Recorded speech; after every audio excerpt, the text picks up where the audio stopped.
saya nggak mau diatur, saya mau jadi ketua gitu. Jadi Halo, selamat pagi teman-teman ngopi-ngopi. Kali ini di pagi yang sangat sejuk ini ya, sangat indah, terus anginnya juga sangat enak. Kali ini saya ditemani oleh seorang yang sangat keren sekali. Saya juga merasa beruntung bisa mendatangkan beliau, atau lebih tepatnya beliau mau hadir karena banyak sebenarnya yang ngejar-ngejar untuk bisa podcast dengan beliau. Pertama kali saya bertemu dengan beliau, saya terpukau dengan bagaimana beliau berbicara ya, atau padanan kata yang beliau ini kan sebut-sebut misalkan. Dan ternyata ketika kita telisik, beliau adalah seorang guru, seorang pengusaha dan juga pegiat seni. Dan kali ini kita akan ngobrol dengan beliau yang saya yakin pasti penuh inspirasi dan banyak nilai-nilai yang nanti bisa kita ambil untuk teman-teman ngopi-ngopi nantinya. Langsung saja mungkin saya persilahkan. Selamat pagi Mas Rimby. selamat pagi Mas Hakim. Siap.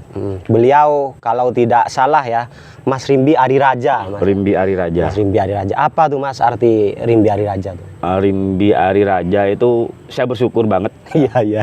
mempunyai nama yang bahasa Madura yang diindonesiakan. Itu bahasa Madura. Bahasa Madura ya. Apa bahasa Oleh Madura? bapak saya lahir dari keluarga yang sederhana. Selamat Mestu, bapak saya. Siap. Beliau adalah seniman tari di Bangkalan.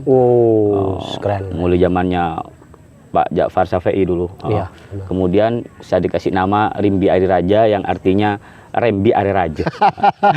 Jadi itu emang lahir di bulan Raja. sangat unik. Berarti beliau tuh emang dari ayahnya sudah seniman banget, paham gitu, moles kata Betul. gitu. Kemudian anak saya yang pertama saya kasih nama bingung, pingin bahasa Madura juga. Akhirnya siapa Mas? Akhirnya namanya saya tetap kasih Ariraja.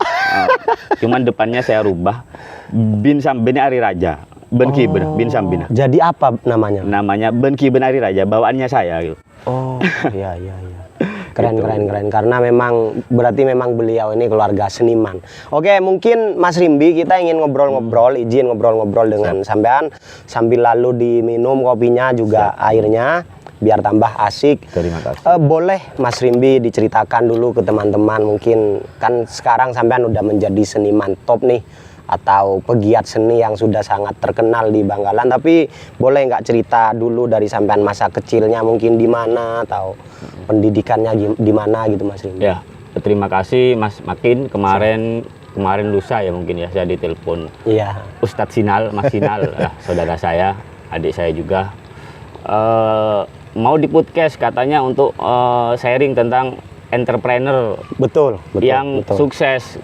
Dia bilang begitu. Mas Sinal sampean salah, bukan entrepreneur yang sukses tapi yang gagal. Aduh.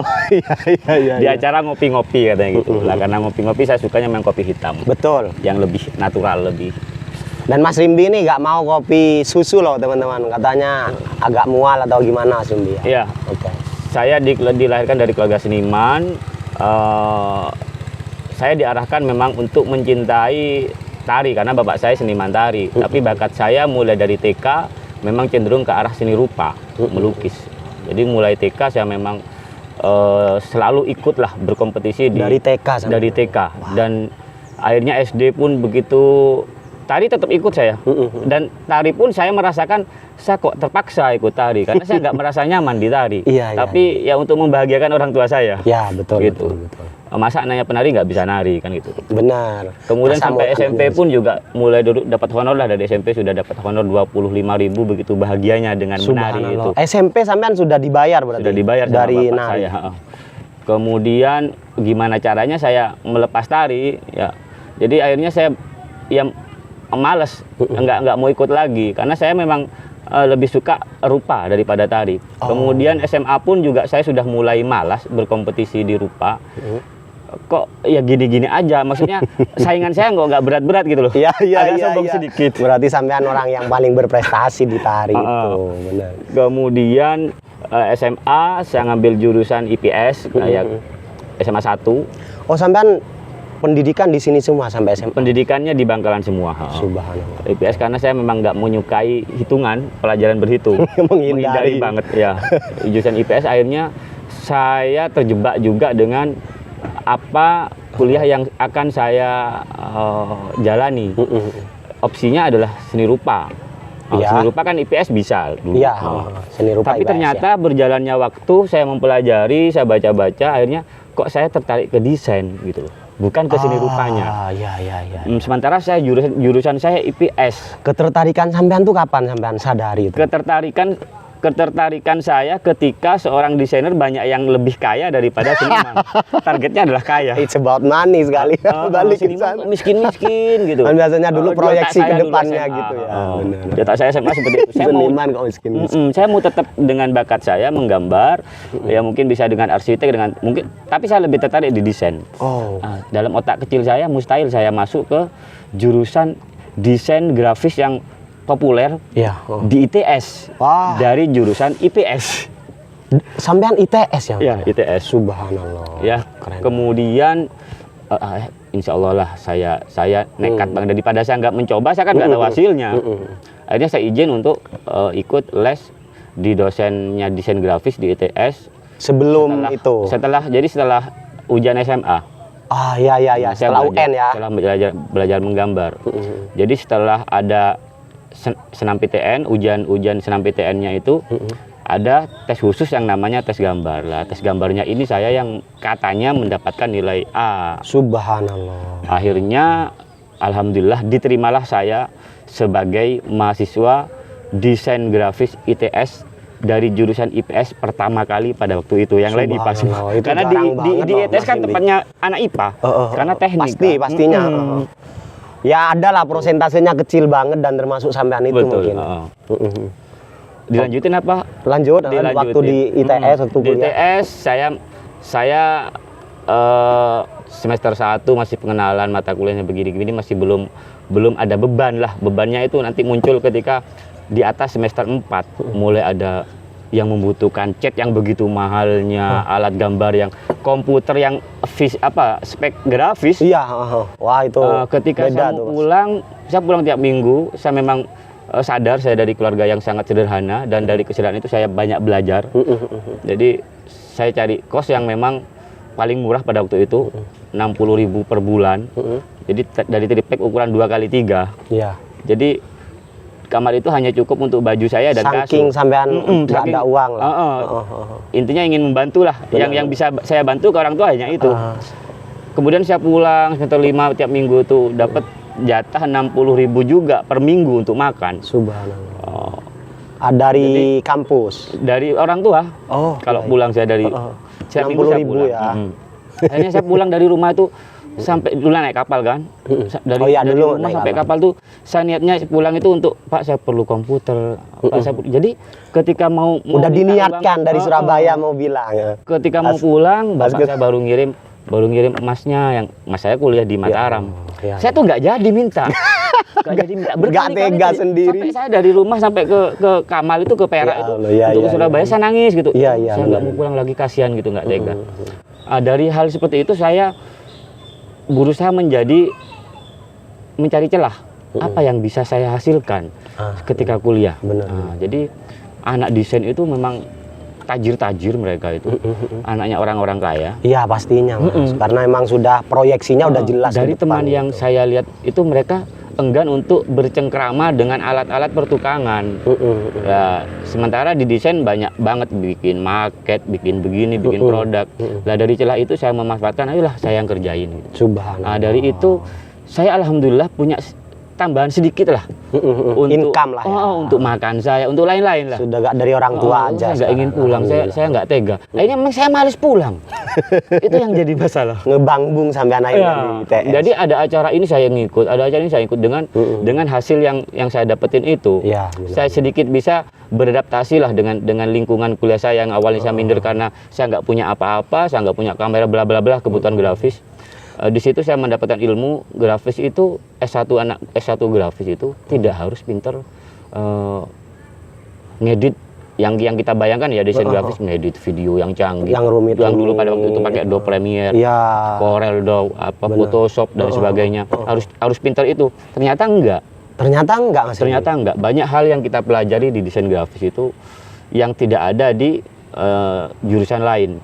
Misalnya, Tapi sampean nggak ada masalah ya Mas Rimbi? tidak ada masalah setelah saya mengetahui banyak celah yang bisa kita kita kembangkan di grafis. Satu ya, marketing gimana, kemudian membuat sebuah konsep. Sebetulnya S1 desain itu lebih cenderung ke arah ide.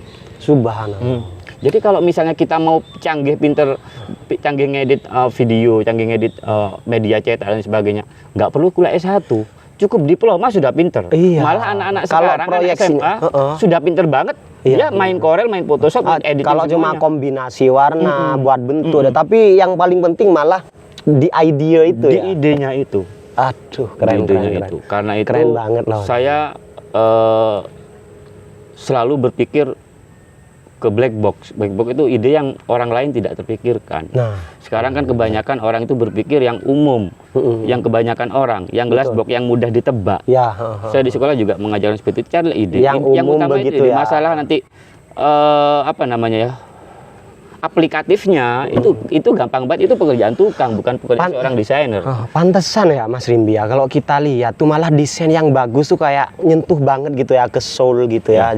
Itu berarti memang karena S1 itu malah bahas itunya ya Mas Sebetulnya Rimbi? iya, jadi ada psikologi persepsi. Jadi Iya, ketika si klien saya datang, mereka tanpa kita secara tidak langsung otak kanan bukan kiri, kita banyak bermain di otak kanan, sudah Kreativitas. bernalar bahwa dari sandalnya seperti itu, seleranya dia seperti itu, bajunya begitu. Jadi kita sudah tahu di awal sebelum dia menjelaskan seleranya. Misalnya orang mau wedding, mau bikin undangan, sudah ketahuan di otak kanan kita secara otomatis karena sudah membiasakan diri seperti itu. Ada pelajarannya, psikologi persepsi, psikologi konsumen, bagaimana menjual, bagaimana mempromosikan. Berarti ngaruhnya ke feel nanti ya. Sampean buat desain tuh gimana langsung kena ke feel-nya konsumen gimana? Betul sekali. Dan di ITS sampean mempelajari itu. Mempelajari itu. Pada akhirnya saya memberanikan diri membuka usaha sendiri di semester Belum lulus nih ya. belum lulus. Sudah mulai jiwa nekatnya, jiwa gilanya sudah mulai muncul. Karena sering lihat orang tua agak tega mau minta uang ini akhirnya. Betul. Jiwa gilanya muncul, saya bikin usaha sampai sekarang ini. Yang bertahan itu, dan gagal yang saya pertahankan. Jadi saya main ke rumah temen, namanya dulu ya, main ke rumah temen, niatnya bikin clothing yang mengedukasi, karena saya terinspirasi dengan orang Jakarta. Sampean sudah punya skillnya. Teman saya di Jakarta, dia kuliah sama saya. Orang Jakarta kok punya merek ala pola gitu.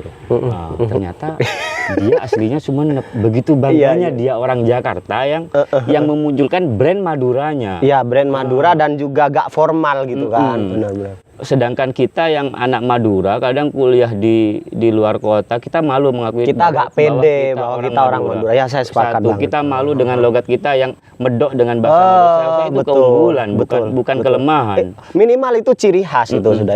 Identitas dan lah begitu itu. marahnya saya ketika ketemu orang Madura, sama-sama orang Madura di Surabaya lah misalnya. Dia jaim dengan menggunakan bahasa Madura. Ketika saya ajak ngomong bahasa Madura, dia cenderung menggunakan bahasa Indonesia. Begitu marahnya gitu loh. Jadi saya memang terinspirasi dari ala pola. Ya, benar, Akhirnya saya mencari merek apa ya kira-kira. Belum tahu ini akan memproduksi apa karena modal juga nggak punya. Gitu. Benar. Akhirnya saya main ke rumah temen, orang tuanya si Yoyo teman saya. Dari mana nak, ditanyain ibunya. Dari Madura bu. Bilang gitu. Oh, teko Medunten yo. Lah akhirnya saya terinspirasi Dunten. Loh kenapa Dunten? Dunten itu bahasa halusnya Madura. Dunten. Bukan Madunten ya, Dunten aja. Medunten. Nah, saya ambil Duntennya aja. Akhirnya saya jadikan brand produk saya. Dulu pada waktu itu clothing. Dan ini yang sampai sekarang ini ya. Sampai sekarang menjadi pakaian saya. Subhanallah. Dunten itu. Jadi Dunten itu nama lain dari Madura yang dihaluskan. Akhirnya saya buka distro pertama kali, distro Dunten. Itu usaha pertama kalinya. Usaha pertama kali ada di Jalan Kahmu Holil di depan itu. Pada waktu itu isinya underground semua. Karena komunitas saya dulu pada zaman itu teman-teman saya banyak di pang, di grang musim zaman itu tahun berapa lah. Gabung di komunitas-komunitas. 198 buka. Akhirnya saya banyak kenalan clothing di Bandung, akhirnya merambah ke produksi kaos. Betul. Gitu. Menarik. Dari itu saya sudah punya karyawan yang jagain toko, produksi untuk bikin-bikin yang sederhana, spanduk dan lain-lain. Begitu bahagianya saya ketika bisa menggaji karyawan. Ya Allah, saya kaya. Subhanallah. Dari yang tadi nggak bisa beli komputer.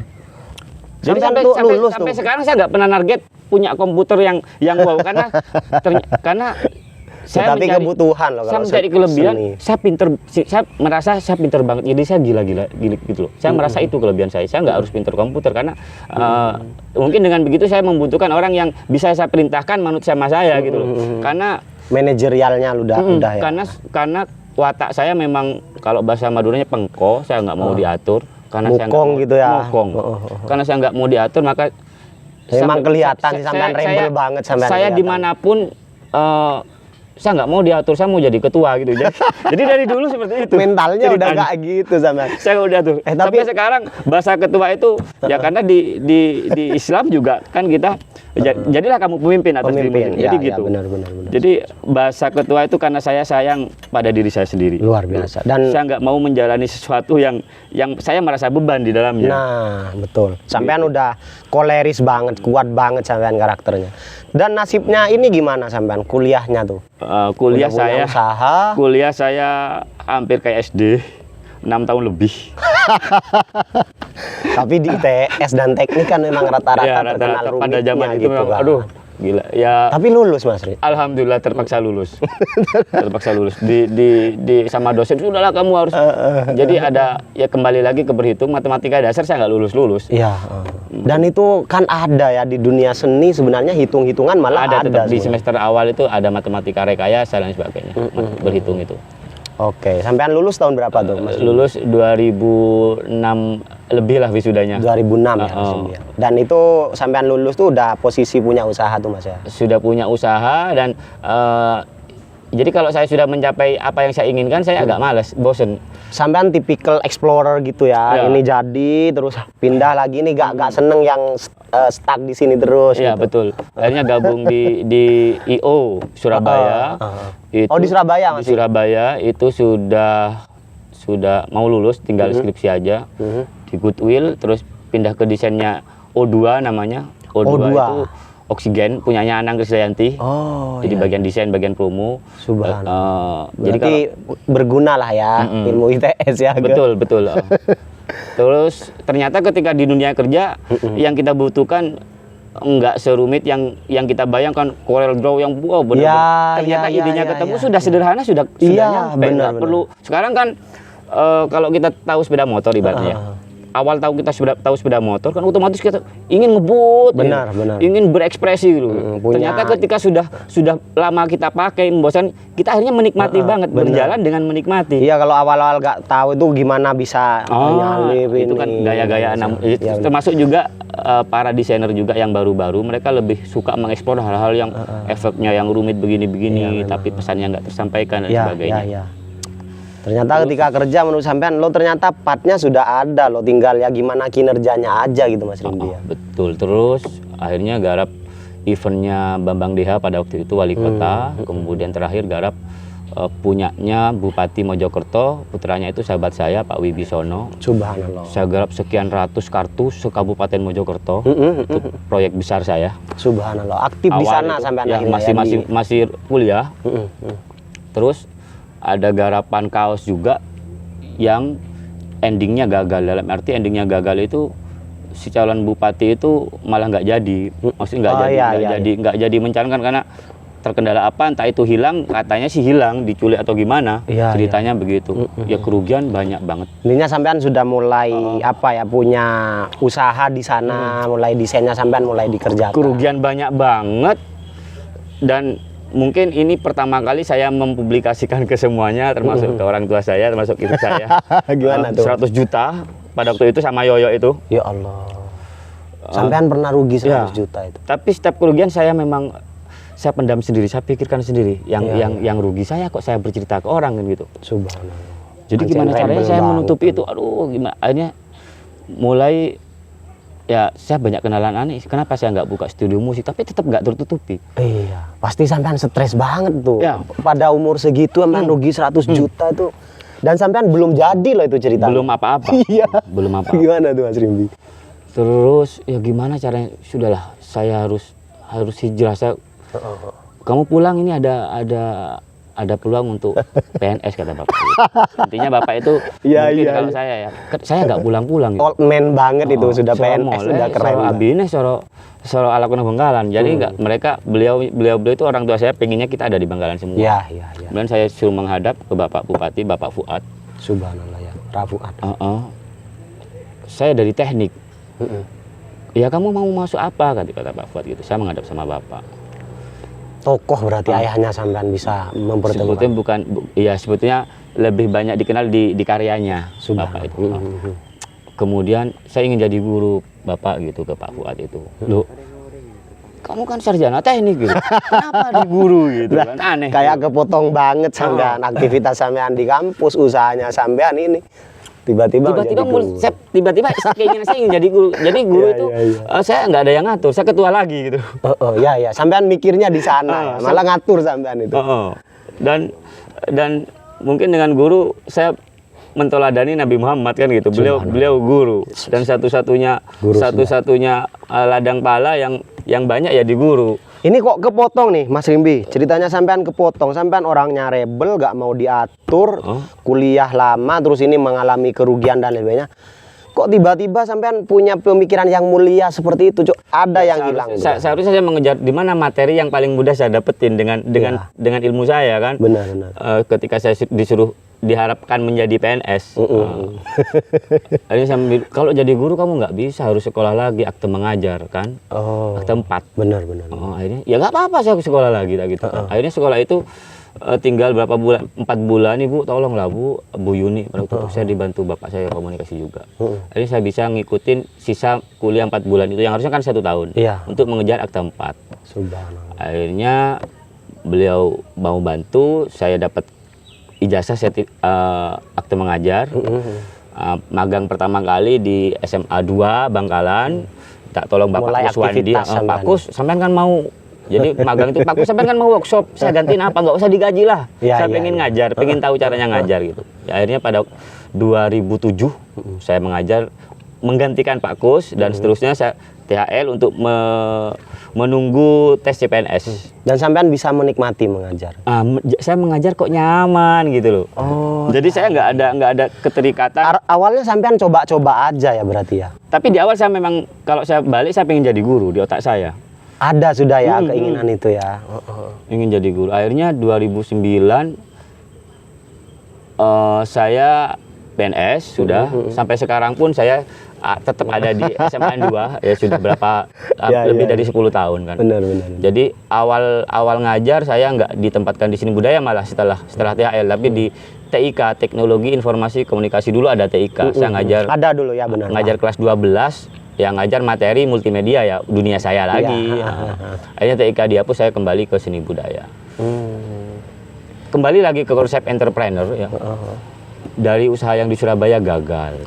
Terus distro juga ketika sudah berdiri kok ya apa namanya ya, saya nggak bisa tidak bergairah gitu ya. Penghasilannya segitu, nggak rugi lah. Tapi akhirnya malas. Jadi mau kulaan lagi itu malas. Bukan tempat saya menjualkan produk orang, menjualkan produk orang. Jadi di distro saya gagal lagi. Kemudian di studio musik saya pindah di rumah saya sendiri, sudah berkeluarga 2006. Pindah ke rumah saya yang di Gang 7 Demangan. Saya buka studio musik karena komunitas saya banyak. Kenapa saya nggak bisa main musik, tapi saya bisa menampung mereka yang ingin main musik. Sampean buka studio musik itu akan habis kerugian yang tadi itu kan, yang 100 juta itu. Kerugian yang tadi saya limpahkan ke Pak Wibi, yang anak bupati itu, karena dia berutang budi bagi saya, menurut saya sih gitu. Saya menghilang intinya gitu. Entah itu diurus apa enggak, saya nggak peduli. Jadi selesai. Dianggap selesai, bukan selesai. Pak Wibi mengiyakan, seperti saudara banget. Kemudian saya anggap aja saya selesailah dulu di hutang itu. Jadi kegagalan yang paling besar. Distro akhirnya gagal juga. Saya malas, kok nggak dilanjut, saya malas pulang. Akhirnya gagal, namanya gagal. Tidak energize sampai di sana. Kemudian saya buka studio ditempati anak latihan. Terus setelah latihan dia nongkrong. Ketika nongkrong di rumah, mau nggak mau saya harus nyapa, ketika nyapa saya harus duduk, kok saya nggak merdeka gitu loh, gagal lagi, saya nggak nyaman di sini. Jadi bukan faktor gagalnya itu bukan faktor rugi, gitu. Saya ciptakan sendiri. Sampean sangat fokus ke diri sampean banget ya, yang buat sampean nyaman, yang buat. Jadi ketika saya menggagalkan diri di setiap usaha, saya bahagia. Gagal saya kok bahagia gitu. Jadi saya lebih merdeka. Iya. Sampean merasa lolos dari trap-trap yang sampean ini. Tapi malah sampean kebalikannya, sampean malah kena trap ya, kalau saya boleh bahasakan tuh, di mengajar tuh. Gimana tuh dari anak rebel yang sudah nggak mau diatur dan lain sebagainya, sampean dapat enjoy ngajar tuh gimana awalnya? Jadi konsep entrepreneurnya saya itu, ketika saya menafkahi saya kaya gitu. Ketika sampean menafkahi, saya bahagia. Ketika saya menafkahi saya bahagia. Semakin banyak yang saya nafkahi, saya semakin bahagia di hati kecil saya. Dan itu sampean nggak maknai menafkahi secara material aja kan? Jadi setelah studio musik sudah jalan dekorasi, sudah jalan dekorasi dan harga saya jauh lebih mahal dari orang-orang yang ada di Bangkalan. Saya nggak sadar juga, saya menjatuhkan harganya mereka, karena bagi saya itu mudah banget yang saya lakukan. Jadi ngedekor apapun, manten, acara-acara gitu, termasuk di bawah kalau di sekolah kan otomatis kita banyak berkecimpung di kompetisi yang membutuhkan tenaga desain untuk seni pertunjukan, BPST, kemudian pamerannya dinas. Saya kenal banyak semua instansi itu sebangkalan, saya kenal banget karena saya dibutuhkan untuk kerja di tim seninya. Benar. Saya bisa kerja di luar. Menurut saya sih, saya agak menyombongkan diri, saya lebih bisa menggarap lebih cepat dari orang-orang pada umumnya. Otak saya lebih bagus. Karena saya lebih bisa memanajemen karyawan saya yang bodoh, dalam arti tanda kutip loh, bukan bidangnya. Ini lem ini. Jadi saya nggak pernah membuat konsep itu bergambar di rembuk, enggak. Saya mau ngatur, kamu ngikutin perintah saya karena saya ketuanya gitu. Jadi dari dulu saya ketuanya, saya nggak mau diatur. Jadi termasuk konsep kebanyakan dan sampai sekarang kepala dinas minta tolong suruh ini. Pak Bupati dulu waktu zamannya siapa? Pak Fuad itu. Jadi saya membuat sebuah konsep, temanya begini-begini. Udah, sisanya apa kata saya dan saya jangan diatur. Saya selalu seperti itu. Yang penting sampean udah nangkep temanya. Kalau diatur saya meninggal gitu loh. Kalau diatur, akhirnya pameran di Keraksan, dibawa di mana? Situ Bondo, alhamdulillah juara. Tapi itu artinya imajinasinya sampean kuat banget, Mas Rinbi. Jadi ide saya begitu, merasa cepat banget otak kanan kita. Mungkin karena saya meripit sesuatu, selalu berpikir apa yang baru, apa yang tidak terpikirkan orang lain, gitu loh. Jadi dari ngedekor otomatis saya membutuhkan banyak karyawan lagi, membutuhkan banyak karyawan. Lah itu saya semakin bahagia. Dekor lupa, semakin banyak kerjaan. Mengajarnya akhirnya terbengkalai banget. Itu akhirnya namanya orang serakah, ya. Setelah itu istri saya keguguran, meninggal anak yang pertama. Meninggal lagi anak yang ketiga. Istri saya tuh nangis kalau lihat baju bayi di lemarinya. Kenapa nggak dijual aja bajunya? Gitu. Berpikir seperti itu. Di studio. Ini mode sedih malah disuruh jual. Kenapa nggak dijual aja Mas bajunya? Oh ya sudah, ayo jual. Setelah dijual, kenapa hanya toko baju, kapan lakunya? Akhirnya ayo kasih susu gitu, susu bayi. Susu bayi saya biasa ingin di otak saya ini ada black box-nya, maksudnya tempat kulaan yang orang lain nggak kula pada umumnya. Gitu. Ketemulah dikejar, ketemulah tempatnya. Menjalin kerjasama, akhirnya saya mendapatkan harga susu yang lebih murah dari semua di Bangkalan. Itu harapan saya. Sampean ini bang. Saya biasa, jadi usaha itu saya pertaruhan untuk gagal dulu, bukan berhasil dulu. Saya kulak sekian, saya jual sekian, berarti rugi. Rugi di transport, rugi di karyawan. Kulaknya sekian di tempat yang paling murah, dijualnya juga sekian di rumah. Otomatis pada akhirnya di repeat informasi, nggak perlu promosi nggak terlalu lewat media sosial, nggak perlu juga, karena promosi mulut ke mulut itu jauh lebih efektif daripada promosi media sosial yang kata orang pasti orang mempromosikan. Tapi kalau promosi dari konsumen, mulut konsumen itu pasti realnya. Iya. Di sana murah. Benar, Akhirnya benar. kontak HP saya memang berisi ibu-ibu yang Ternyata itu jadi malah jadi usaha. setelah saya rugi itu dihabiskan baru dinaikkan 2.000. Benar, dan, benar, dan benar, seterusnya. benar. Akhirnya saya sudah mengambil hatinya, bukan mengambil uangnya ke konsumen itu. Setiap kali saya melakukan sebuah pekerjaan, Itu bagian dari strategi kan. saya mengambil hatinya karena memang ada 4 kan di ilmu desain. Guys, apa tuh Mas Rimbi? Untuk mempromosikan sebuah brand. Selamat buat Bismillah. Sorry, Bariklana. Boleh, silakan Mas Rimbi. Produknya Ini keren banget nih Mas Rimbi. Produknya Pak Ustadz Zainal. Pak Zainal. Ya, Pak Ustadz ini orang yang tidak punya dosa bagi saya. Baik banget. Jadi ada 4 Asinal saya kasih tahu. Pertama itu perkenalan. Perkenalan. Namanya orang produk itu lahir dulu. Lahir otomatis dikasih nama Bariklana. Lahir. Kemudian yang kedua perkenalan. Perkenalan itu siapa Bariklana? Perkenalan itu untuk menunjukkan saya ini paling bagus, sombong perkenalan itu. Saya namanya. Jadi misalnya ya, saya ingin mendekati seorang cewek, maka saya ingin gimana caranya yang saya tunjukkan adalah yang baik-baik. Keunggulannya. Nggak punya mobil, saya pinjam mobil untuk ngapel, perkenalan. Ya. Iya. Kemudian setelah yang baik-baik itu untuk tersampaikan, dapat first impression lah ya, untuk perkenalan tuh. Setelah yang tersampaikan itu benar-benar, setelah yang diunggulkan itu tersampaikan dan diterima dengan baik, ya maka dia akan berjaya, dia akan ada di puncak. Lah, ketika ada di puncak ini cenderung sombong ketika ada di puncak. Kalau sudah sombong itu setelah ada di puncak dia akan kembali ke mati. Semua produk pasti mati. Oh, berarti ada karena akan muncul sesuatu yang sirkulasi baru lagi. seperti itu ya. Jadi ketika di fase yang ketiga ini saya merasa bosan dan pastinya gagal. Dan sampean sering ngalamin itu ya dan di usaha, gagal saya bahagia. Iya. Oh, saya capek pulaan gini. Ya, belum gagal pun saya juga berpikir saya nyoba di besi tua. Nah, di besi tua ini saya yang jauh. Saya sombong, akhirnya wah ini cukup banget. Saya bisa ke arah yang lebih tinggi. Besi tua saya penasaran. Bukan bidang saya malah. Oh iya. Hanya karena rasa pindah-pindah banget sampean, acak banget. Susu jalan besi tua ngikut temen, diajak temen, sahabat juga dan sahabat itu di urusan usaha nggak ada sahabat jadinya.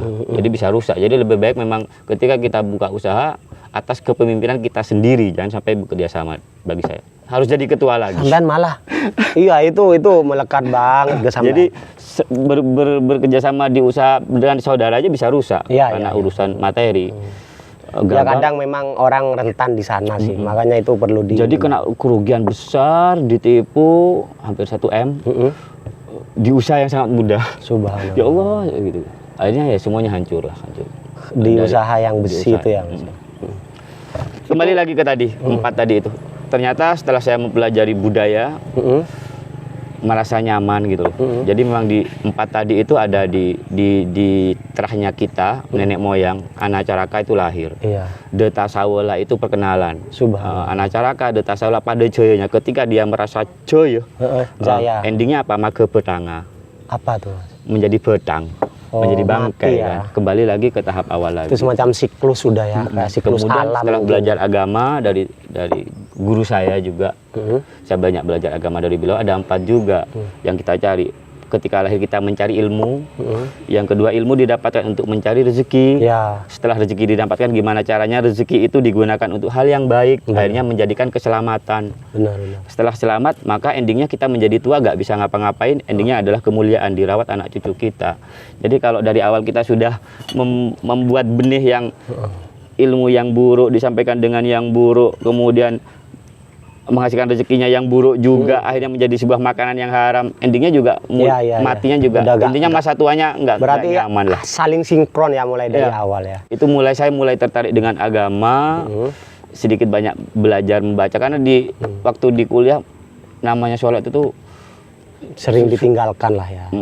Banyakan yang ditinggal daripada yang enggak. Kadang mungkin sampean ini ya kayak setahun sekali gitu sholat Jumat gitu ya. Bisa jadi. Bisa jadi.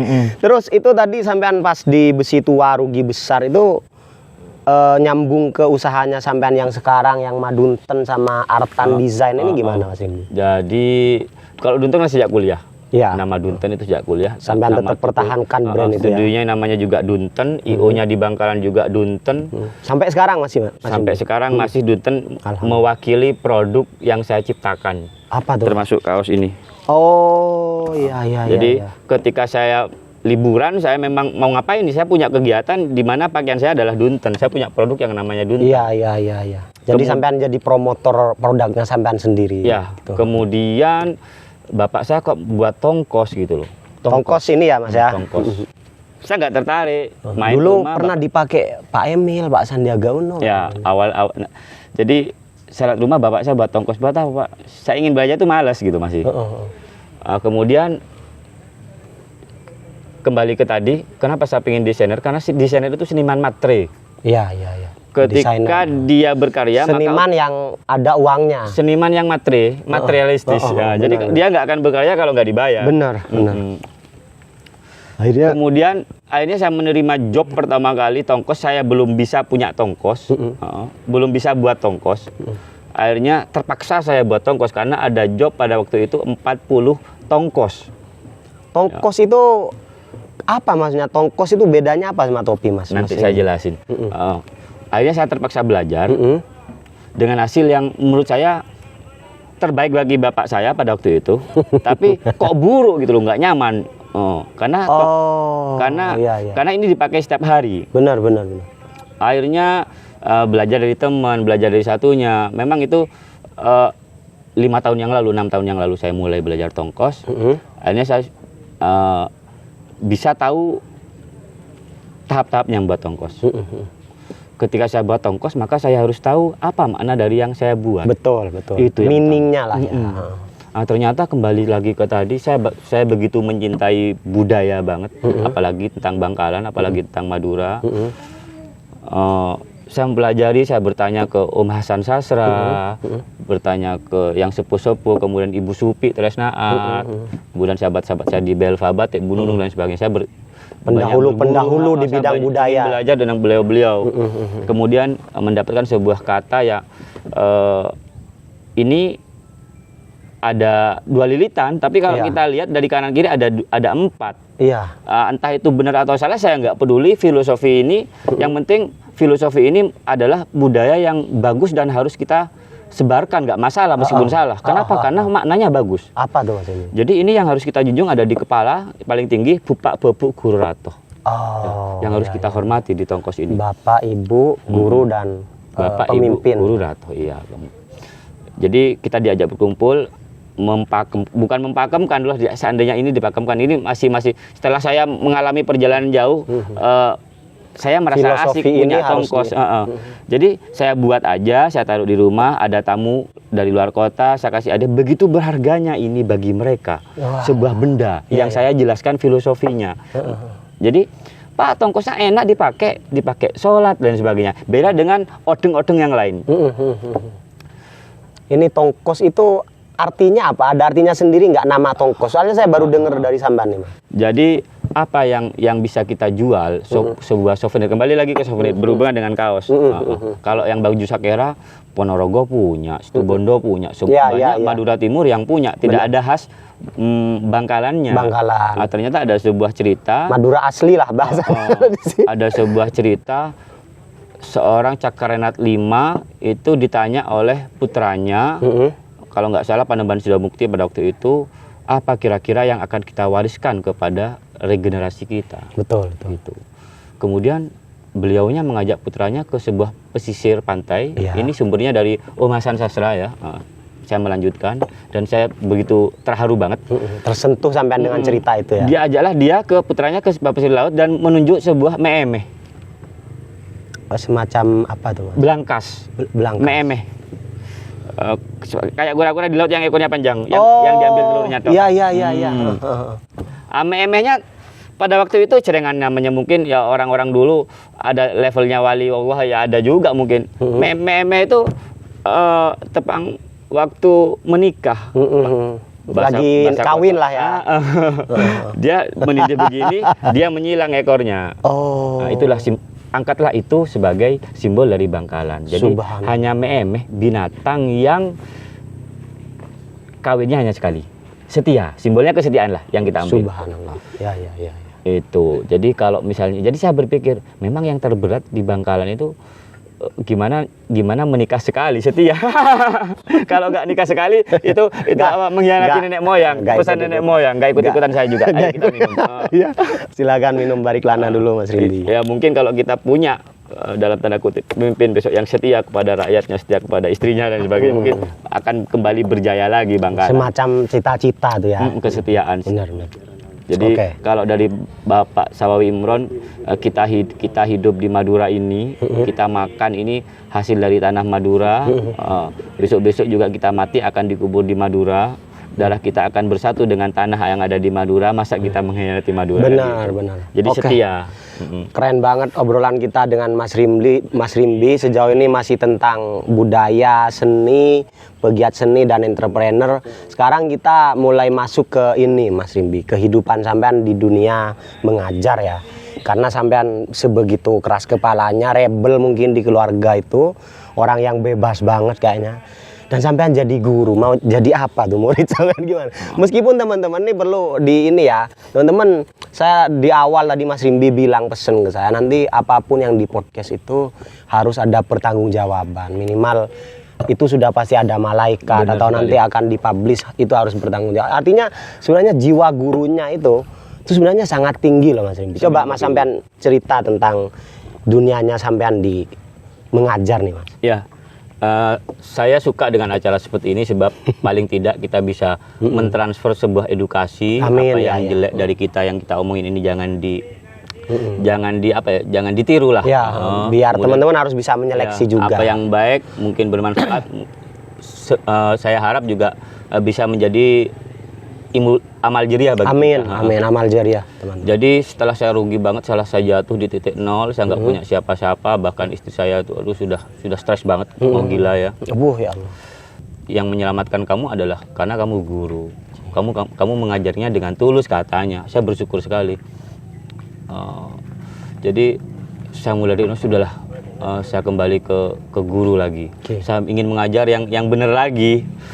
Akhirnya saya dengan gaji yang nol, ya saya sudah mengajar aja. Rezeki itu pasti intinya sudah ditakar lah di otak kanan kita. nggak mungkin kita kelaparan. Tapi bukan sampean mengalah kan, sampean kan ngajar itu bukan karena ini sudah sering rugi nih, udah saya ngajar aja. Ya endingnya kegagalan yang bahagia. Kalau nggak gagal saya nggak bisa bertafakur seperti itu. Ya benar. Kegagalan yang berbahagia. Kegagalan itu selalu menghasilkan satu renungan. Jadi kalau kebanyakan yang diundang di sini mungkin entrepreneur atau pengusaha yang sukses, miliarder gitu ya. Saya kebalikannya. Saya pengusaha yang gagal dan saya akan terus mencoba kegagalan yang baru-baru. Belum selesai Mas Rimbi, masih perjalanan sampean. Dan saya akan sampai pada titik yang Allah akan ganti dengan rezeki yang luar biasa. Amin. Untuk anak saya mungkin kelak, itu harapannya. Jadi kembali lagi ke Tongkos, saya ngajarkan Tongkos masih jalan.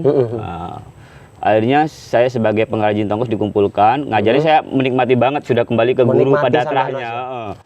Kemudian saya dikumpulkan orang-orang yang di rumah Bu Supi di Tresnaart akan memproduksi. Bukan, akan dijadikan perbub pakaian khas yang dipakai setiap hari Rabu oleh pegawai negeri. Iya. Pegawai negeri Bangkalan pakai ini Mas. Jadi kita mencari terahnya yang benar gimana, sudah disepakati. Kemudian pada satu titik saya dilantik sebagai sekretaris OKOC milik Bapak Sandiaga Uno. Dilantik di pendopo oleh Bapak Bupati. Kemudian ada seremonial pembukaan. Kemudian pada waktu itu saya memberikan sebuah cenderamata tongkos kepada Bapak Sandiaga Uno di depan pendopo itu. Benar. Dipakailah tongkos saya. Wah, di sini saya jadi artis lagi. Benar. Saya naik lagi lah. Saya merasa artis bukan jadi artis. Iya benar. Ya memang saya pernah lihat sih ini. Bapak Bupati menyampaikan ke Bapak Menteri bahwa ini akan diperbubkan sebentar lagi dan setiap PNS wajib menggunakan tongkos dalam 1 minggu. Membludaklah pekerjaan tongkos. Permintaan. Subhanallah. Ribuan. Ya. Kemudian saya mengambil karyawan itu ada 4 tim, 1 tim itu kurang lebih 4 ya. Jadi ada proses bertahap di pembuatan tongkos ini. Yang awalnya ini saya lem, kemudian Terkhususkan gitu ya. semuanya tim itu dijahit khusus. full mesin jahit. Saya butuh tukang jahit, tukang jahit yang miskin, tukang jahit bukan yang pintar dan kaya. Kalau yang pintar Yang dan kaya, nilai pekerjaan sampean membantu ke perekonomian. bukan yang kaya dalam arti kalau yang sudah pintar menjahit tarifnya pasti mahal Iya, kan iya, gitu. Jadi yang mereka baru belajar menjahit, diajari prosesnya. Berbahagia sekali ketika saya memiliki banyak karyawan, hampir 20. Iya. Oh, dengan gaji yang luar biasa gilanya, 900 satu karyawan tiap hari. Subhanallah. 900.000. Tiap hari. Iya, tiap hari. Subhanallah. Iya, iya. Jadi rentang waktu sekian, 45 hari saya bisa menggaji karyawan segitu. Jadi kurang lebih 4,5 juta tiap malam saya karyawan aja. Kemudian ketika kita sudah ada di angka, di tingkat magejayanya tadi, ya ada banyak hal yang ketika kita ada di puncak pasti ada yang nyentil tongkos saya salah atau gimana. Ya banyak lah biasa itu karena kita sudah kebal dengan kegagalan. Iya, benar. Dan sampai sekarang tongkos saya masih berjalan, alhamdulillah. Dengan tongkos, dengan guru saya merasa bangga dengan produk yang saya ciptakan. Saya memang di tempat manapun saya ingin menjadi seorang pemimpin. Saya ingin merdeka. Kemudian saya tidak pernah mengikuti yang banyak inginnya. Ide saya adalah ide yang baru yang tidak terpikirkan orang lain. Pokoknya sampean selalu menciptakan something Kalau new gitu di di Al-Quran lingkungan. mungkin surat Al-An'am 116 yang jangan mengikuti yang banyak biar gak sesat gitu kan. Ya. Saya menafsirkan dengan cara saya sendiri, dengan cara otak Selalu saya. sampean punya perspektif yang di luar Ya. kebiasaan gitu ya. Di luar yang jadi kalau sekarang lagi booming usaha kafe, saya nggak mau bikin kafe gitu. Beyond itu ya. Sesuatu sampean yang itu. baru. Saya ingin jadi awalnya nggak ada distro ya. Dengan adanya distro yang gagal dulu, memunculkan ide-ide kreatif bagi anak muda sekarang, akhirnya muncul banyak distro-distro itu. Berarti Itu mungkin saya merasa bangga di situ. kalau boleh saya tebak, begitupun yang sampean sampaikan ke murid-muridnya sampean juga gimana berpikir beyond sekarang nih ya, beyond reality sekarang. Saya mengajar itu mengajak saya masuk ke dunianya mereka, bukan saya memaksa mereka masuk ke dunia saya. Karena setiap orang itu pasti punya kelebihan. Iya. Tapi biasanya guru kayak sampean nih banyak penggemarnya Mas Imbi, karena biasanya kan banyak guru tuh yang formal-formal banget gitu. Kalau sampean ini kan asik gitu ya. Guru gaul katanya anak. Guru gaul ya. Jadi di rumah memang tempatnya anak curhat, kadang putus curhatnya ke saya. Berarti sampean juga kayak public speaking ke teman-teman, ke murid-murid itu enak banget ya Mas ya. Alhamdulillah itu mungkin anugerah Tuhan yang diberikan. Jadi saya merasa saya mudah beradaptasi. Ya. Dan saya mengajarkan itu. Jadi ilmu yang paling utama adalah ilmu berkomunikasi gimana. Jadi Tuh, teman-teman. apapun kita sepintar apapun ya, Kalau kalau komunikasinya- kita nggak bisa mengkomunikasikan kepada Iya. apa yang kita tuju ya bullshit juga. Apalagi kalau sampean basicnya seniman itu komunikasinya sampean kan nyentuh langsung ke feel-nya murid-murid gitu. Pasti banyak penggemarnya Mas Rimbi. Jadi semua orang yang pernah merasakan hasil saya, entah itu di desain, entah itu di dekorasi, saya mendapatkan hatinya, saya bukan mendapatkan uangnya. Saya menganggap dia itu keluarga. Dan sampean pasti puas banget nggak Mas Rimbi? Alhamdulillah. lihat Dan saya perkembangan? ketika sudah mengdealkan, kamu kok murah banget, apapun resikonya yang penting dia puas, saya berani nambahin. Malah yang penting dia bahagia. Setelah dia bahagia, saya dapetin hatinya, maka mau bayar berapapun besok-besok ada kerjaan lagi dia nggak peduli karena dia merasa nyaman dengan saya. Ya kalau sudah trustnya kena ya sudah, harga itu sudah soal kesekian. Dan itu memang pesan saya kepada semua anak-anak muda yang mau buat usaha, ambil hatinya. Jadi jangan anggap dia pembeli, tapi anggap dia bagian dari keluarga kita. Subhanallah. Gitu, kepuasan Jadi, konsumen. Bener. Kalau kepuasan tuh sudah ini ngaruh ke repeat order begitu ya. Oke, mungkin sangat sedikit di sini Mas Rimbi membahas tentang aktivitasnya di mengajar. Mungkin beliau karena sangat enjoy di pegiat seni dan entrepreneurnya. Itu tapi murid-muridnya sampean bakalan nonton nih Mas Rimbi. Siap, semoga mengedukasi dan membahagiakan. Kalau pesen sampean, kalau sampean memandang ya ke murid-murid sampean yang sampean ajar, kan temen-temen nih lihat nih sampean cerita dari awal gimana dan lain-lain. Harapan sampean untuk murid-muridnya sekarang yang sampean sekolah itu gimana ke depan? Harapan saya kepada semua penggemar yang menyaksikan podcastnya ngopi-ngopi, jadilah pemimpin atas diri kamu sendiri. Ya. cobalah banyak kegagalan dan berbahagialah dengan kegagalan. Ya. Subhanallah. Jangan mau menjadi budak ya. Subhanallah. Upayakan kita menjadi pemimpin atas diri kita sendiri, ciptakan ide-ide yang black box, bukan ide-ide yang pada umumnya. Ya. Jadilah orang yang tidak mengikuti kebanyakan. Jadilah diri kamu yang menciptakan sesuatu yang baru dan akan menjadi sebuah ilmu yang bermanfaat untuk regenerasi selanjutnya. Amin. Keren. Luar biasa. Ngopi-ngopinya. Jadi keinget sama tagline-nya perusahaan Apple dulu ya, think different gitu Mas Rimbi. Betul. Ya. Keren. Itulah teman-teman kira-kira obrolan kita dengan Mas Rimbi yang sangat asik, sangat menarik dan saya yakin penuh inspirasi ya. Semoga teman-teman yang menyimak ngopi-ngopi ini bisa mengambil value, manfaat dan inspirasi dari obrolan kita. Saya ucapkan terima kasih banyak kepada Mas Rimbi atas kedatangannya. Sukses selalu untuk Amin. usahanya. Sukses buat Mas Semoga tetap menikmati aktivitas Ya. kegagalan aktivitas mengajar. Mungkin itu. Terima kasih teman-teman. Oke, Selamat pagi. terima kasih.